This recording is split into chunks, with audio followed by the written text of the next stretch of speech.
agora nós teremos, antes do painel, nós temos mais um vídeo de uns patrocinadores também. Então, por favor, no telão, o vídeo da WCW Advogados.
Então agora nós vamos iniciar o painel que visa abordar como se tornou imperativo para as organizações orientarem as suas tomadas de decisão a partir dos dados para se manterem relevantes no mercado. Então, eu gostaria de convidar o CEO da SET Consulting, vice-presidente de inovação da SES para o Rio, para atuar como mediador nesse painel, o senhor Álvaro Cisneros. Por favor, muitos aplausos para ele. E quem vai também compor esse debate é o CEO da Economapas, Gustavo Furtado. E diretamente da Califórnia, o CEO e fundador da Innovation Intelligence, Luiz Neto. Fala pessoal, tudo bem? Prazer estar com vocês. Prazer todo nosso. Então eu passo a palavra ao senhor Álvaro Cisneros para mediar esse debate. Boa tarde, pessoal. Será que a gente consegue botar o Luiz na tela? Ah, agora sim. E aí, Luiz, tudo bem? Você não consegue ver a gente, não? Cara, não consigo ver vocês, apenas escutar. Não, tranquilo. Vai estar dando para ouvir, tá bom, né? Bom, pessoal, obrigado. Queria agradecer aqui a presença dos meus colegas, Luiz Neto, CEO da Innovation Intelligence, o Gustavo Furtado, CEO da Economapas, e o Tony Ventura, que adorei o título de Caçador de Tecnologias, né? Muito legal. Aí eu pedi para o Bruno ver como é que o Tony quer ser apresentado, CEO de não sei o que, presidente de não sei o que, não. Eu sou caçador. Muito legal. Pessoal, nosso desafio aqui é falar um pouquinho sobre decisão por dados, né? Como se tornou imperativo as empresas para se tornarem relevantes no mercado. E aí eu acho que é meio inevitável começar aqui a provocação com um tema de gente, né? Dando um passinho atrás, a gente tem historicamente profissionalizado bastante as nossas empresas, né? Sobretudo as grandes. A gente percebe que o Brasil está navegando num processo legal de profissionalização dessas empresas. As médias também vieram a reboque, salvo algumas exceções. As pequenas eu acho que ainda estão bastante cambaleantes nesse processo, né? E eu vejo muito isso associado à característica da formação dos nossos empreendedores, né? Você imagina um dono de uma clínica, que é um médico, que não teve essa formação empreendedora. Você imagina o dono de uma academia, né, que ele talvez tenha tido pouco acesso ao contexto de empreendedorismo, finanças, etc. E tal. Então, acho que essa inércia, né, de adoção de tecnologias, de boas práticas, de gestão, e do uso do dado, né, para transformação em informação, em conhecimento, também é uma inércia que eu vejo como consequência disso, né? Eu queria que vocês me ajudassem a fazer essa reflexão. Porém, se percebe movimento de mudança disso. Acho que a gente ainda não ganha prêmio, nas pequenas empresas sobretudo, mas é bem importante a mensagem de que isso também é inovação, né? Trazer a gestão de um processo, de uma nova tecnologia, ou mesmo de um processo, uma nova forma de você gerir a sua empresa, isso também é inovação. E essa adoção dessa nova tecnologia ou desse novo processo é transformacional, né? E dentro desse contexto de adoção de novas práticas, né, tem duas coisas que eu acho que são dois milagres que acontecem na gestão que estão ligadas a decisões muito simples, né? Decisões do primeiro milagre, que é a capacidade transformacional de você analisar indicadores coletivamente. Então, você reuniu o seu time de gestores para analisar números daquela empresa, de multiáreas, né? Um analisando e entendendo do outro e podendo contribuir, eu acho que isso é um primeiro milagre, né? E um segundo milagre é você conseguir tornar isso uma batida frequente, uma batida mensal ou periódica, né? Ou seja, se isso vem de cima, essa mudança cultural ou essa inovação de você analisar dados para transformar em informação e gerar conhecimento coletivamente e periodicamente, isso é transformacional, né? Para grandes, médias e pequenas empresas. Eu queria botar essa provocação aqui e ouvir um pouquinho o comentário de vocês, sobretudo nesse aspecto cultural da inércia do empresário, seja porque ele não foi treinado para tal, seja porque racionalizar a análise, sair do intuitivo para o racional, é uma mudança cultural importante, né? Há uma inércia aí, se gasta mais energia para fazer essa análise, né? Então, eu queria ouvir de vocês o que vocês acham dentro dessa jornada de desenvolvimento do país, sobretudo nas pequenas e médias, esse fator humano na adoção de práticas de análise, de uso do dado, dos indicadores como ferramenta de gestão. Quem gostaria? Bom, boa tarde. Primeiramente, boa tarde a todos. Um ótimo bate-papo aqui.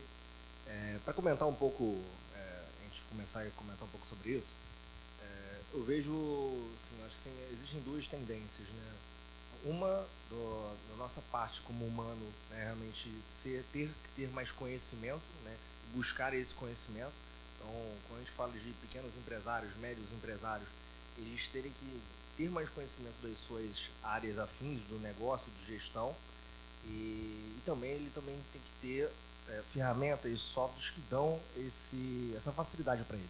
Então, o Tony falou de N ferramentas aqui que são muito boas, que isso facilita, né, tanto a nossa vida pessoal quanto a vida de um empresário, mas que é difícil no dia a dia de um pequeno empresário, de um médio empresário, né, e cada vez a gente vê isso sendo mais facilitado com essas tecnologias que a gente vê aí, ele transformar o conhecimento que ele tem, que de repente também não é tanto, ou estabelecer processos, né, que ele consiga realmente colocar dentro de um software para ele criar indicadores, criar parâmetros, para aí sim ele pegar esses dados e transformar esses dados em informação e estratégia. O que a gente vê hoje no país, né, de uma forma geral, não só no Brasil, mas no mundo, existe um caminho ainda muito grande a se perseguir de evolução realmente de uso de dados internos, né? Então, tanto dos dados que são produzidos pela própria empresa para consumo interno, para direcionar uma área de marketing, direcionar uma área de venda, direcionar a operação, quanto dados externos também que afetam a empresa. Então, hoje as empresas ainda usam muito pouco os seus próprios dados internos para melhorar e para medir a sua performance, né? Quanto mais dados externos, né? Então, o que eu vejo hoje são, cada vez que a gente vê novas tecnologias, né, surgindo, como o que o Tony falou do ChatGPT, que pode facilitar muitas coisas, né? Inteligência artificial, machine learning, big data, todos esses conceitos que são complexos, mas cada vez mais a gente vê diversas empresas tornando essa complexidade de forma simples, né, para um pequeno empresário, para um médio empresário, tende a melhorar a performance dessas empresas, porque esses empresários começarem a adotar essas tecnologias, né, começar a usar esses dados que eles produzem, né, que a gente vê hoje não só pequenas e médias empresas, mas até grandes empresas, né. A gente tem vários clientes de diversos segmentos, né.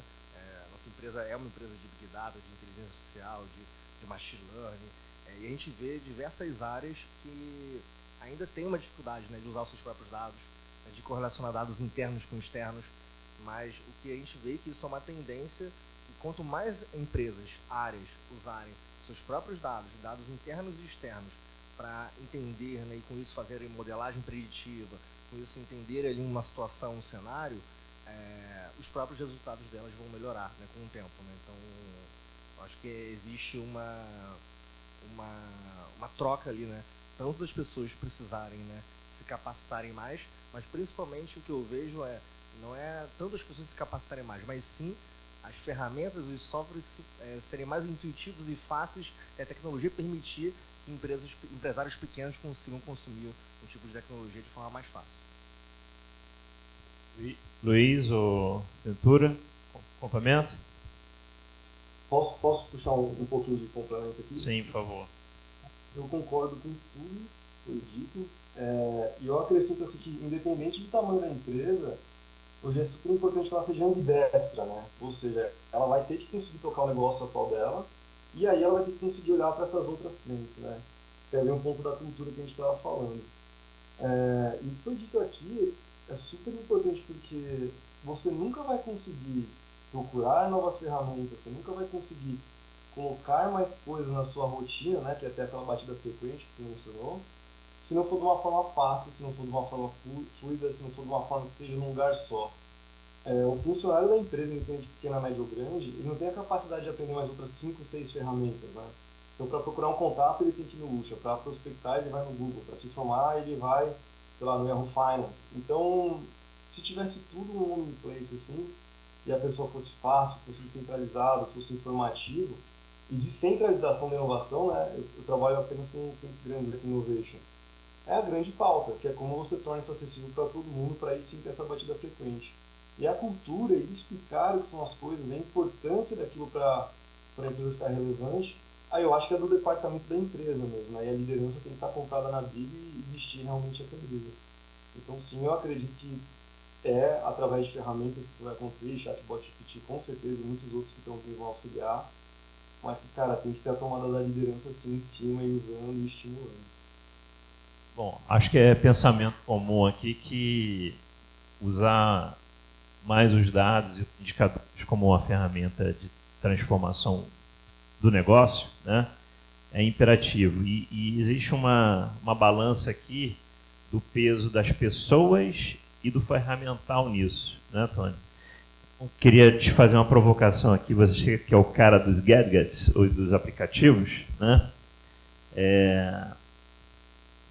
Você tem uma jornada de transformação da inteligência nas empresas ou da gestão que ela passa por ferramentas muito simples que podem trazer grandes resultados, né? Como o Excel bem usado, né? Vão ter empresas que, dependendo do nível de maturidade dela, um Excel bem usado, gerando indicadores, gráficos ali, né, por área, pode ser transformacional. Tem gente que na sua jornada já está com uma necessidade de um dashboard, com uma organização do seu data lake, uma ferramenta de BI poderosa, trazendo inteligência artificial a reboque. Então, se você puder fazer essa análise um pouco das pessoas, né, da necessidade desse aculturamento ou dessa inércia cultural que temos, versus a disponibilidade de tecnologias, como é que você vê esse cenário podendo ser induzido pelas ferramentas, né? Como você com certeza acredita? Bem, eu respondendo até um pouco da sua primeira pergunta também, é o que eu consigo perceber para os colaboradores e a empresa em si optarem por usar ferramentas de análise de dados ou ter uma estratégia relacionada a isso. São dois fatores. A dor, quando ele está perdendo, ele fica desesperado e quer fazer alguma coisa diferente. E a vaidade. O vizinho, o executivo, o vizinho está usando, então a gente tem que usar também. E vai, compra e às vezes nem sabe como usar, nem faz treinamento, deixa para os funcionários se virarem, porque a empresa concorrente está usando e ele quer ser, né, do mesmo nível. Eu percebo que é por aí. Não tem muito o que falar disso, pelo menos a experiência que eu tenho são esses dois fatores. A dor é aquele negócio, começou o Covid, eu tinha uma vizinha, eu sempre me dei muito bem com gente muito mais velha, né, de trocar ideia, conversar. Eu tinha uma vizinha com 70 e tantos anos, ela odiava a tecnologia, Ela só mexia no WhatsApp. E o WhatsApp é uma das ferramentas mais difíceis para você aprender do mundo. A gente que usa é muito fácil, porque a gente já tem a habilidade. Mas é muito difícil, tem muita funcionalidade lá. E aí ela só usava o WhatsApp para falar com a família. E aí começou o Covid, ela não conseguia ir mais para a igreja. Ela não sabia usar nada de ferramenta. E ela começou a usar o Instagram para ver a live do padre todo final de semana. A dor, ela precisou usar aquilo. Então aquele negócio que eu falei, a empresa quando precisa, quando vem a dor, ele vai querer usar, ele vai precisar usar. E quando é o aspecto da vaidade. Eu já vi muita empresa antes do Covid que tinha um funcionário trabalhando aqui e um outro colaborador do lado dele, na mesa do lado, um demorando uma semana para fazer um trabalho, outro demorava 2 horas para fazer, porque esse usava uma ferramenta que esse não usava, e os dois não se comunicavam, um na mesa do lado do outro, não se comunicavam. Imagina o prejuízo financeiro multiplicado por várias pessoas que seria para a empresa. Isso aí, né? Comunicação e o fator de você usar aquilo ou não. Qual que era o fator para o cara que estava usando a ferramenta usar? Mexer nela. Era o fator de fazer o trabalho mais rápido, de ir embora para casa mais rápido. Tem que ter um fator de mudança, né? E o que eu percebi é isso, é a dor ou a vaidade da empresa, né? Como um todo. Dá um pouquinho a abordagem aqui, Luiz. Eu respondi essa pergunta. Claro. Acho que você pode depois complementar um pouco sobre ferramental para análise de dados propriamente dito, né? Ferramenta que você já navegou aí nas suas explorações, acho que isso é legal a gente compartilhar. Mas, Luiz, se você puder comentar um pouquinho, como é que você está vendo essa análise de dados como indutor da inovação nas empresas, né? Sobretudo no uso de instrumentos como CVCs e investimentos. O que você pode falar para a gente aí, por favor? Bom, acho que vai faltar um pouco de Innovation Intelligence, né, que a gente faz e o Portillo está direcionando a minha resposta. O Innovation Intelligence é uma ferramenta de Big Data e AI, tá? Onde a gente pega informações de investimento no mundo todo, pega informações de founder, de empresas, de quem comprou quem, tudo que for do aspecto de inovação e tecnologias emergentes a gente consegue capturar. Do outro lado do Innovation Intelligence, a gente está capturando o tempo todo os processos internos da empresa, né? Então, respondendo a tua pergunta, como que isso vem sendo tratado dentro de empresas grandes? Cara, o principal ponto que a gente vem fazendo é a questão da descentralização da inovação, né? É como tornar uma ferramenta que o gestor ele consiga ter uma visão de, por exemplo, falando do Lucha, né, para contatos. A gente pegar um dispensação, sei lá, BRF gigantesca. Será que se uma pessoa usa o Lucha, ela tem uma performance melhor do que quem não usa? Que ferramentas que eles estão usando? O que eles estão acessando? O que eles estão procurando? Quais são as dores desses departamentos? Então, se você vai ali no chão de fábrica ali de uma manufatura, o cara que sabe a dor é o cara que está ali operando aquele negócio. E como é que sai da cabeça dele essa informação que ele está precisando para que um sistema onde os gestores conseguem ver, né? Então, esse mix aí do que está acontecendo dentro da empresa, de todos esses processos, de todos esses dados, tem que estar dentro de uma plataforma, tem que estar organizado de uma forma que todo mundo consiga acessar. E não somente hoje para a empresa estar competitiva, isso tem que estar tudo dentro de uma linha, de uma plataforma, os processos, mas como tudo que pode complementar externamente aquela empresa, né? Hoje em dia, por exemplo, você quer desenvolver uma camada conversacional, você não vai tentar montar um chatbot fictício. Você quer procurar um contato, você não vai montar um Lucha, por exemplo, que o Tony deu. Então, como que você faz essa prospecção, né? Então, o Innovation Intelligence como empresa tenta se colocar à disposição para resolver esses problemas através de uma plataforma simples. Que é o que a gente vem estudando, tá? Somos uma startup, temos 3 anos no mercado, e o que a gente viu de tendência está embarcando, né? Como que a gente ajuda as empresas a organizarem os processos, todos esses dados que estão em departamentos diferentes, todas essas pessoas que querem acessar informações de formas diferentes, para a gente gerar dados, entendimento e informar a direção da empresa do que tem que ser feito. Respondi a tua pergunta, Tony? Respondeu. Vou tentar explorar ela um pouquinho depois também, tá?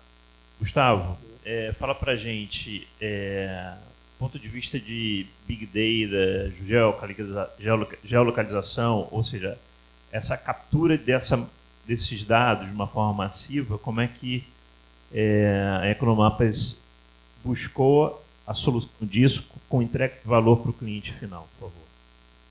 Beleza. Bom, nós, desde o início, nós somos muito preocupados, né, com qualidade de dados, né, e com geolocalização. A gente entende, né, que a geolocalização é um valor muito grande para diversos segmentos, né, que vão fazer marketing, vão expandir. Então, a gente une 1 bilhão de dados que nós temos hoje, né, do Brasil, dados de mercado, de renda, de fluxo de passantes, de consumo, de empresas, de diversas verticais, geolocalizados. Então, a união de todas essas informações geolocalizadas, de N verticais, de N segmentos, mais o próprio dado do cliente, que a gente ajuda a geolocalizar, a gente correlaciona esses dados, realmente transforma num grande BI, um grande farol ali para ele direcionar em investimentos de marketing, investimentos de expansão. E o que a gente percebe, né, que com ferramentas, né, como essa, a gente traz mais qualidade dos dados, e aí com isso a gente reduz o tempo do cliente, o tempo de uma pessoa que quer abrir uma loja, só que ela tem um planejamento de expansão que ela precisa abrir 50, 100 lojas no ano. Como ela vai tomar a decisão se ela vai fazer um investimento no local certo ou no local errado. Então, o tempo que ela leva para decidir se ela abre ou não abre uma loja, dando um exemplo assim, de varejo, o custo que ela tem, né, de estadia, de deslocamento, o tempo que isso leva, a gente consegue minimizar e ainda prever que aquela loja vai faturar X. Então, a gente também tem essa tomada de decisão, né? Então, assim, além de análises detalhadas no micro, né, naquele quarteirão, naquele raio, eu consigo fazer um planejamento onde ele deveria abrir loja no Brasil inteiro, consigo prever o faturamento da loja antes dele abrir. Então, depois da loja aberta, a gente mostra onde ele deveria fazer marketing para a persona que ele atende. Então, acaba que dados, a gente, assim, resumindo, né, um pouco dessa forma, a nossa ferramenta ajuda diversas áreas. Isso a gente vê mudando o resultado das empresas, né? Reduzindo o risco de investimento, melhorando o resultado, reduzindo o tempo, né? Então isso é bastante interessante. Alguém quer comentar? Ventura, não fugir não. Pegando do ponto de vista de adoção de tecnologias para induzir essa jornada de tomada de decisão baseada em dados, né? A gente pode criar indicadores no papel, no quadro, né, no Excel, mas a gente pode usar as ferramentas mais modernas, né? Mas assim, diante desse cenário todo possível, nessa jornada está a modelagem do dado também, né? A modelagem de como que você organiza aqueles dados para depois escolher que ferramenta adotar, né? Dentro dessa visão, você pega ferramentas de Big Data ou de BI, né, desde um Power BI, um Tableau ou qualquer outra, que elas podem ser mais aderentes ou não, dependendo do seu momento da sua jornada ou do tamanho da sua empresa, né? Como é que você vê esse ferramental disponível, né? Em que medida você entende que isso deva ser adotado, e se você vê que se existem, quais seriam as ferramentas para análise de dados disponíveis no mercado dentro das suas investigações, né, que poderiam reduzir um pouco essa inércia cultural na adoção de ferramentas para a gestão de indicadores nas empresas. Acho que a inércia cultural a gente reduz com cases, né? Cases de sucesso e muito marketing. Tem que ter muito marketing. Sem marketing a gente não consegue fazer as pessoas aderirem às ferramentas que deveriam aderir. Eu uso uma muito bacana que ela já organiza os dados por mim e já me dá a solução, sugere a solução, né? E usava, não uso mais agora, mas o Power BI, que é uma ferramenta fantástica. É um pouco complicado para você aprender a mexer sozinho, mas se você assistir um vídeo de YouTube ensinando a mexer e fizer 2 vezes, passo a passo que a pessoa está ensinando ali, você já consegue colocar isso na cabeça e saber mexer nela. Eu tenho comunidades pagas de WhatsApp, né? A pessoa entra, tem uma inteligência artificial, ela paga R$900 por ano para estar na comunidade do WhatsApp ali falando sobre inteligência artificial. Vários temas, casa inteligente e tal. E aí eu pego essa comunidade, pegava esses dados da comunidade, exportava e jogava no Power BI e aí fazia as combinações que eu queria. Gostaria de saber quem que... Hoje já tem ferramenta para isso, mas na época não. Quem que tá falando mais coisas bacanas aqui no WhatsApp, quem tá falando menos coisas, quem não tá falando nada por mês. Enfim, eu poderia dar notas ao que as pessoas estavam falando, baseado em palavras-chave com API, com outras ferramentas. Eu gosto muito do Power BI. É difícil aprender sozinho, mas no YouTube, você repetindo 2 ou 3 vezes um vídeo, ensinando a fazer, você consegue pegar rapidinho. Ali uns 50 minutos, eu acho que você consegue pegar. E eu uso Crystal Knows. Não sei se vocês conhecem Crystal Knows, eu não consegui mostrar aqui. Qual que é o nome do nosso amigo aqui? Luiz Neto. Meu nome é Antônio Luiz, cara. Meu xará. Você conhece o Crystal Knows? Já ouviu falar? Não conheço. Crystal Knows é uma ferramenta que ela trabalha com metodologia DISC. Alguém já ouviu falar na metodologia DISC? Você dá um formulário para a pessoa com, se eu não me engano, 120 perguntas, eu acho. Não sei. E a pessoa tem que preencher lá. O que você faz melhor, isso ou isso? Aí você marca um X. Depois de 120 perguntas, eu não lembro o número de perguntas, que eu não trabalho com psicologia, mas é mais ou menos assim. Depois de 120 perguntas, ele te dá a sua personalidade. Você é o tipo de pessoa que faz isso, que faz aquilo. Enfim, tem várias personalidades ali. E o Crystal Knows, ele pega informações suas que você deixou na internet. E-mails trocados, pelo menos antes fazia isso, antes do GDPR. E-mails trocados em servidores privados, gratuitos, como Gmail, Hotmail e tudo mais. E-mails que você trocou, palavras-chave que você escreveu, redes sociais que você escreveu, artigos que você escreveu na internet, tudo relacionado ao seu nome e seu e-mail. E ele auto-preenche a metodologia DISC para você. Então ele me dá um relatório da sua personalidade, já organiza os dados e me fala, se você quiser convencer o Luiz de comprar uma coisa sua, você tem que falar isso, isso, isso para ele. Não fale isso. Aí eu vou escrever um e-mail para ele. Luiz, aí o Crystal Knows vai sugerindo o que eu devo escrever. Como eu devo escrever? Não abrevie palavras, mande saudações, pergunte como é que está a família dele, que a filha dele acabou de nascer, faça outra coisa. Você vai escrevendo de acordo com o Crystal Knows te manda escrever, baseado na personalidade do Luiz, baseado nos dados que ele deixou na internet, informações que me demoraria meses para eu resgatar e interpretar, o Crystal Knows faz em minutos. crystalknows.com e Power BI. Depois entra aí, cara, você vai gostar. crystalknows.com. Adoro essa ferramenta. Quer comentar, ô Luiz? Eu fiquei bem impressionado, na verdade, né? Porque o lado que eu trabalho aqui de AI e Big Data, não imaginei que dava para usar uma avaliação comportamental que nem diz, que resgatando e-mail para prospectar, né? E é mágico, se você conseguir entender o perfil da pessoa, como ela se sente mais à vontade ou menos à vontade, com certeza converte mais.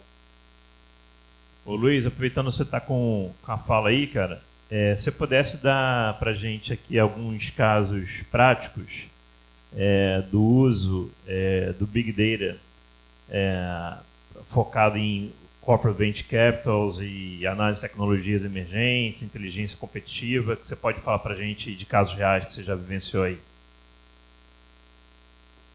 Cara, eu acho que dá para colocar uma regra bem simples e básica, né?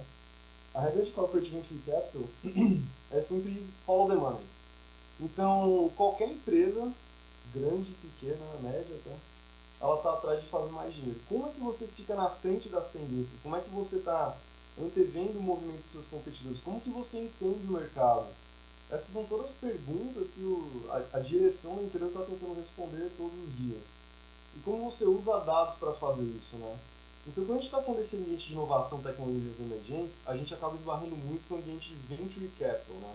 Ou seja, aqueles investidores que estão apostando em empresas pequenas ou exponenciais, né, que a gente chama aqui as startups, para conseguir colher o fruto daquilo lá na frente. Então, está super na alta, acho que é fresco na cabeça de todo mundo, 10 bilhões de dólares sendo pagos pela Microsoft para comprar o chatbot GitNet. O que era aquilo? Aquilo era um projeto que nasceu com uma startup, que converteu, que funcionou.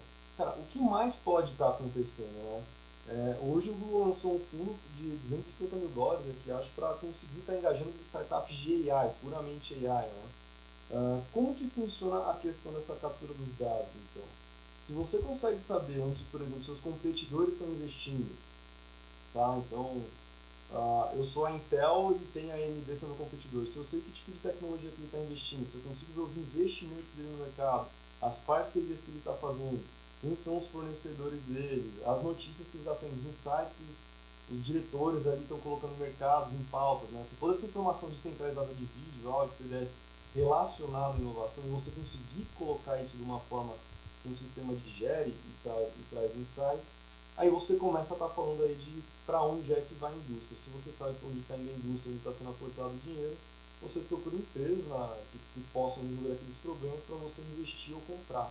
Então, a gente está falando de dados de startups, fornecedores, investimentos, a academia, assim, eu falo universidades, notícias, tudo isso você acaba coletando, colocando num data lake, né, que é aquele pool de um monte de dados misturado e fazendo um processo de extração daquilo. Bacana. Pessoal, a gente vai abrir para perguntas aqui, se alguém quiser fazer, tá? Por favor. Enquanto isso, vou pedir para o Gustavo, o Ventura e o Luiz fazer um comentário final e aí a gente abre para se alguém quiser fazer alguma pergunta, por favor. Comentário final, então uma mensagem final. Bem, eu sempre falo que a palavra-chave do nosso século é curiosidade. A curiosidade normalmente é muito confundida com inteligência. A curiosidade é a matéria-prima da inteligência. E eu acho que qualquer pessoa que, independente se for presidente de uma empresa, colaborador de qualquer área, qualquer pessoa que tiver a vontade, a curiosidade de procurar ferramentas, entender mais sobre dados e inteligência artificial, qualquer coisa hoje em dia, ela pode se destacar em pouquíssimo tempo. Então, a minha mensagem final é mais sobre empreendedorismo mesmo, né? Tenha curiosidade que você consegue levar a sua empresa a qualquer patamar que você quiser, só com curiosidade. Você é um cara que está sempre antenado com as tendências. Existe uma máxima que a inteligência artificial resolve nossas burrices naturais. Você, de certa forma, é um pastor das ideias de que a tecnologia reduz o trabalho na busca de eficiência. Gostei da nomenclatura, pastor. Um evangelizador, né? Será que essa jornada humana, né, de menos trabalho, mais produtividade, com a inteligência artificial à sua disposição, cada vez mais próxima da gente, não vai tornar o ser humano um ser burro naturalmente, para que a inteligência artificial atue? Polêmica essa pergunta. É a mesma polemização de falar do que a inteligência artificial vai tirar os empregos, né, das pessoas. E para as duas perguntas, essa inteligência artificial que eu queria a pergunta agora, vai tirar nossos empregos e vai deixar a gente mais burro? A resposta é sim. A resposta é sim. Eu vou explicar por quê. A inteligência artificial ela é expert em copiar o que é melhor. Então a gente tem um momento nosso aqui, não sei quantos anos, 5, 10 anos, onde a criatividade vai reinar do ser humano. O ser humano vai reinar sobre a inteligência artificial facilmente, mas é por pouco tempo. 5, 10, 15 anos depois disso. Com as nossas grandes ideias brilhantes sendo colocadas e as pessoas usando essas ideias e dando ok para as ideias, a máquina vai copiar. Muito bem feito. Vai ser muito melhor do que a gente. E eu não sei até onde chega a nossa criatividade, mas eu tenho medo de um dia acabar a nossa criatividade, ficar sem ideia, daqui a 10, 20 anos, 15 anos. Eu acho que a gente está no momento que o ser humano, sim, vai sobressair sobre a máquina, mas não por muito tempo, na minha opinião. Eu não sei se vocês concordam com isso ou não. Teve um pontinho aqui. Eu acho polêmica também. A minha opinião vai mais no sentido de que a máquina, cara, ela vai aprender inteligência artificial, ela não... Até AI generativo, né? Ele gera baseado em casos. Casos podem ser criados por máquinas, tá? E você consegue criar modelos em cima de modelos em cima disso. Mas eu acho que o ser humano, cara, é sempre a pecinha que tá ali atrás. E aí eu acho que o ponto vai mais no volume de seres humanos que vão estar pensando hoje versus o volume de seres humanos que vão estar pensando amanhã. Por quê? Você pega um programador júnior, que ele não sabe codar direito, que ele tem dificuldade, ele tem uma grande chance de virar um preguiçoso com o chatbot GPT. Porque você vai lá, coloca o código, ele vai lá, arruma um código para você e te devolve. Agora, se você pega um problema complexo para resolver, ou que não tem tanto caso, que é único, aí você precisa daquela cabeça pensante que vai estar ali, que ou vai redesenhar o chatbot GPT para alguma outra funcionalidade, ou que vai usar a criatividade dele, né, a curiosidade dele, para fazer coisas diferentes. Bom, eu concordo quanto a ter um aumento de pessoas mais preguiçosas, mas eu acho que eu não concordo tanto quanto a um total, assim, uma coisa mais 0 ou 1, sabe? Devastadora. Posso só fazer um parênteses rápido? Nosso amigo também queria fazer uma colaboração ali, mas imagina quando todas as nossas ideias de prompts, de estratégias na coleta de dados, o que fazer com esses dados, né? Tem que ter muito cérebro de obra para dar vazão e direcionamento para os dados que a gente está coletando. Quando tudo já for colocado e a máquina entender o que é bom, o que é ruim, baseado no que as pessoas falarem, né? Isso aqui é bom, isso aqui é ruim, e a máquina copiar. Para onde vai ter muito pouco do que a gente pode fazer como ser humano. Não estou falando de agora, tá? Estou falando daqui a talvez 20 anos. É esse cenário que eu quero pensar. Acho que existem 2 pontos que são bastante interessantes aqui, né? Uma, realmente, quando a gente fala de ferramentas e tudo mais, é fácil a gente pensar que o ser humano, né, assim, em médio prazo, em longo prazo, ele precisaria pensar menos, né? Porque as coisas estariam mais mastigadas para ele, né? Então, isso pode ser uma tendência, né? Então, a gente como humanidade vai ter que se forçar, né? Pessoas vão ter que se forçar realmente, não, eu preciso ter o conhecimento, eu preciso estar ali à frente, né? Porque realmente isso é uma tendência. Olhando pelo outro ponto de vista, né, que é em relação à máquina, enquanto que essa inteligência artificial ela pode crescer, né? Quando a gente fala de modelagem preditiva hoje, a gente consegue criar modelos preditivos que correspondem já a 70% de toda uma resposta, né? Por exemplo, se eu vou prever o faturamento de uma loja antes de abrir, eu já consigo dizer, isso é um número muito bom, eu dizer que 70% de qualquer variável para eu chegar num faturamento, eu já sei responder isso hoje, já é um percentual muito alto, né? E se isso tende a crescer, pode ser, né, que vai chegar um certo momento que essa inteligência artificial não precisaria mais de uma psique nossa, né, ou de uma subjetividade nossa, porque ela encontraria a resposta, porque ela conseguiria captar todas as variáveis. Lógico que isso engloba muita coisa, né? Será que tudo vai ser centralizado, né? Que quanto mais centralizado, é mais fácil para uma inteligência artificial ter uma resposta? O que será que dá para ser, né, realmente catalogado ou não catalogado, né? Então, olhando por esse prisma, né, acho que tem muitas questões ainda, né, para essa evolução dessa inteligência artificial.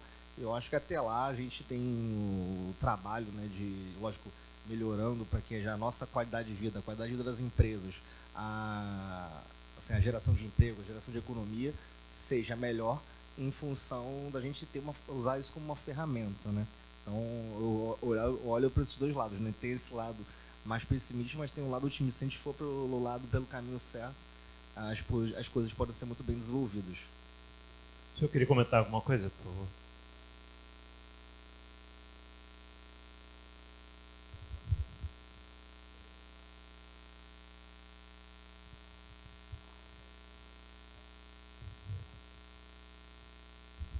Tecnologia está ligada ao processo, à eficiência, mas o resultado final, a eficácia, está na nossa cabeça.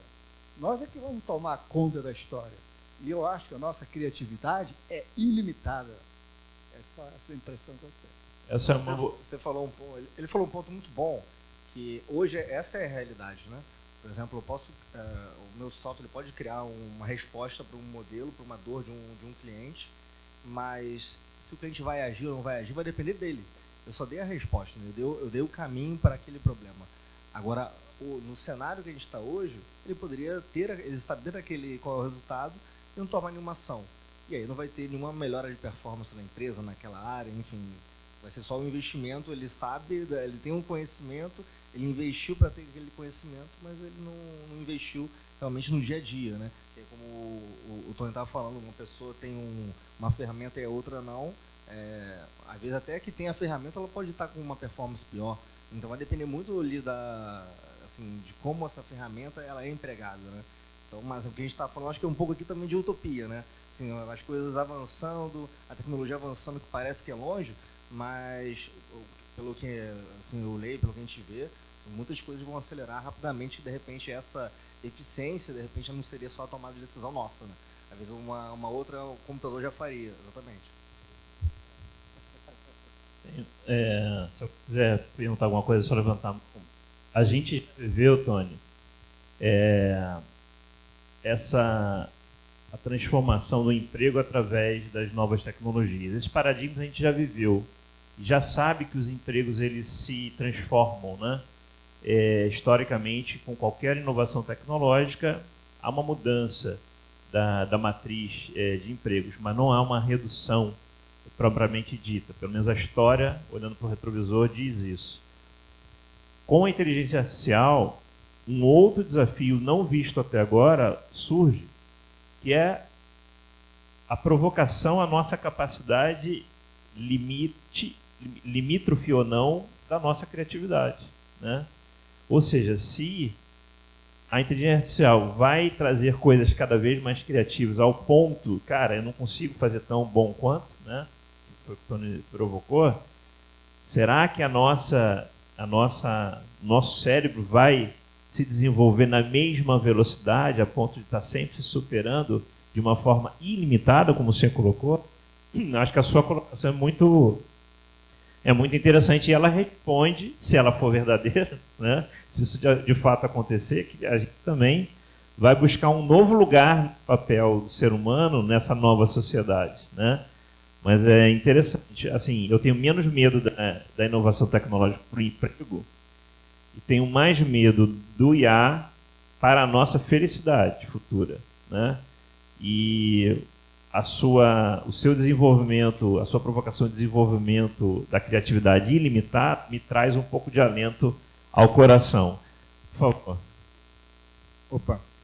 Então, a gente tem um problema quando o evento está com um assunto muito bom e você perde por um segundo, você não pode ficar disperso. Eu acabei me dispersando aqui com um café que quase derramou, e o Luiz estava falando a respeito de informações que ele estava... eu queria entender se era uma ferramenta que ele tem, ou que ele usa, ou se esse é o objetivo dele, de alguma coisa preditiva nas informações de competidores, para onde uma empresa está caminhando para talvez fazer aquisição, ou monitorando algum tipo de informação. Isso seria um objetivo dele? Ele gostaria de ter uma ferramenta que traz essas informações de internet, de mercado para ele, ou ele já tem isso, ele já possui algo preditivo, alguma plataforma com que ele acompanhe a parte de startups, investimentos, etc. E eu acabei me perdendo aqui, eu não entendi muito. Copiou aí, Luiz? Sim, isso é o Innovation Intelligence, tá? Então, hoje a gente já tem uma feature lá, chama, por exemplo, o Competitive Intelligence. Você acompanha diariamente o que seus competidores estão fazendo com Big Data, né? Então, não sei qual é a indústria, se você é a Fiat, você vê onde a Volkswagen investiu, as aquisições dela, quanto a esse universo de tecnologias emergentes. Quanto à predição, a gente consegue avaliar, por exemplo, se você tem o seu corporate venture capital, está investindo em startups, quando a startup vai levantar a próxima rodada, quanto que ela vale, baseado aí em mais de 650 mil rodadas que a gente tem dentro da plataforma, tá? Então, basicamente hoje a nossa empresa, a gente tem os dados e a gente está trabalhando cliente a cliente, assim, as frentes que eles querem. Por exemplo, a Natura, a gente está descentralizando inovação. Cara, o que é importante numa descentralização de inovação? Quais são as frentes que a Natura está explorando? Como que eu vou fazer a predição do que é importante para a Natura e cruzar isso com o que está acontecendo de tendências de tecnologias emergentes, né? A gente entrega isso através de um software, tá bom? É isso que eu queria entender. Mas a coleta de informação, essa base de dados, você tem alguma fonte, né? Quais são as suas fontes que você consegue? Você tem alguma coisa que é disponível ou não? Você já viu já deve ter ouvido, né? Data is the new oil, tá no petróleo, cuidado no petróleo. O Innovation Intelligence garimpou tudo, então hoje a gente tem um AI proprietário que pega todas essas informações e a gente disponibiliza elas através do software onde você consegue buscar e cruzar essas informações todas. Eu não sei se eu respondi ou não a tua pergunta, porque eu não estou ouvindo mais. Respondeu? Respondeu sim, tá? Dalberto, por favor. Eu gostaria de dirigir diretamente ao Tony. e me transportar para o mundo futuro dele daqui a 30 anos, Nossa, talvez. onde praticamente tudo estará sendo feito pela máquina e nós estaremos fazendo nada. Logo, alguém terá que pensar como é que nós vamos tornar nosso nada mais eficiente. É verdade. Eu acho que a vida tem vários mistérios difíceis de responder. É uma boa pergunta, é uma boa questão. Eu só acho que não é o futuro que eu quero, mas pelo que eu estou vendo aqui, o que tá acontecendo, né? Enfim, eu vejo esse futuro. A máquina é especialista em copiar. Ela copia o que tem de melhor. Então, eu não vejo. Talvez eu tenha uma visão muito limitada, talvez em um futuro bom para a gente. Mas se vocês tiverem criatividade para ter uma outra visão de futuro, eu aceito sugestões. Mas você tem um questionamento perfeitamente muito bem colocado. Eu não sei te responder isso. Não sei te responder, mas muito bem colocado. Posso colocar 5 centavos nessa? 5? Vai lá. 2? Só? Não sou especialista nesse assunto, tá? Não sei se o Robert tá por aí também, tá? Acho que tô vendo ele embora. Robert, não sei se você participou de algum fórum desses aqui também. Mas aqui na BR, né, que é a região da Califórnia de São Francisco, né, o Vale do Silício, tem uma discussão em pauta muito forte sobre economia humanitária, tá? Essa discussão vem muito antes do chatbot que tinha estourado, acho que era desde 2017 isso aí. E qual que é esse fórum? Já se previa que acontecesse esse movimento aí de que essas máquinas super inteligentes que, cara, substituem ou aprimoram muito o trabalho humano. E a discussão dessa galera lá em 2017, que parecia um assunto de maluco, né? Hoje em dia está virando mais realidade, o que vamos fazer com o nosso tempo livre quando isso acontecer? Se uma empresa ficar tão boa que ela não precisa mais de funcionários, por exemplo, pegar a Tesla, cara, ele praticamente, a produção ali é praticamente robô, as decisões são feitas por máquinas, então, vendo daqui para frente, a tendência é só a aumentar esse tipo de coisa. O que vai acontecer, né? Então, até a última parte que eu acompanhei, por isso que eu perguntei se o Robert tinha mais algum update, é que os ganhos dessas empresas seriam divididos entre a comunidade que ela está, e as pessoas com o tempo livre delas teriam mais capacidade para ou passar o tempo com a família delas ou desenvolver coisas que a máquina ainda não está apta a desenvolver, entendeu? Então, a pergunta é muito boa, a provocação é muito boa. Eu, pelo menos, ainda não vi nenhum desfecho mais conclusivo de como deve acontecer, mas a taxação de impostos de hora-máquina e a distribuição desse dinheiro na sociedade é algo que vem sendo discutido por aqui. Vou colocar um parênteses também. Ano retrasado eu tive com o Robert na South by Southwest. O pessoal estava muito otimista lá sobre o futuro, sobre Web3, um pouco de inteligência artificial. Esse ano eu estive lá novamente e a Amy Webb, né, que é futurista, está super respeitada, ela tem essa mesma visão, ela está muito mais pessimista sobre inteligência artificial. Quem assistiu lá a palestra dela, ela está muito mais pessimista sobre o futuro do que a inteligência artificial pode vir a ser com o ser humano. Então, não sou só eu que penso dessa forma também. E eu queria saber, se for possível, qual o nome do senhor, por gentileza, Adalberto? E se eu posso rebater a pergunta para o senhor, eu queria entender, na sua visão, qual que seria um futuro previsível com essa revolução das máquinas acontecendo aí, na sua opinião? Eu acredito que alguém vai estar trabalhando exatamente para tornar mais eficiente, talvez uma nova profissão, caçador do que fazer.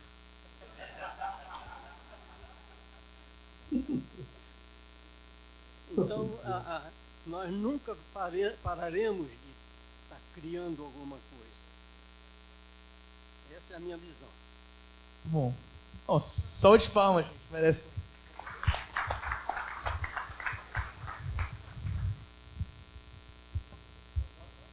Eu só ia mencionar que acho que alguém já respondeu um pouco, em parte, isso, que é o Domênico De Masi, com o ócio criativo, né? Onde, né, a capacidade que o ser humano tem, e aí tem um livro do Daniel Pink, né, do Whole New Mind, que fala justamente do lado esquerdo do cérebro, que é o lado analógico, e o lado direito, que é o lado criativo, onde a gente resume o poder de síntese, o poder de narrativa, que são coisas que a inteligência artificial ainda não chegou lá. O que nós estamos discutindo aqui, provavelmente, é muito que nós, como empreendedores, sempre vivemos. A gente não sabe ainda o que a gente não sabe. Então é isso. Mas eu vou ficar com a frase do Adalberto e do meu amigo ali, qual é? O Wilton, de que a esperança da atividade ilimitada do ser humano, né, vai trazer as respostas que tanto precisamos para essa angústia que eu tenho certeza que está dentro do coração de todos nós, né? Mas vamos navegar uma onda positiva, né, acreditando que esse ser humano vai se superar. Queria agradecer imensamente a presença do Gustavo, do Luiz Neto, lá de longe, e do Ventura, que abrilhantaram o nosso evento. Obrigado pelas perguntas e, mais uma vez, muito bom estar aqui com vocês. E viva a CESPRO. Tá bom, pessoal? Obrigado.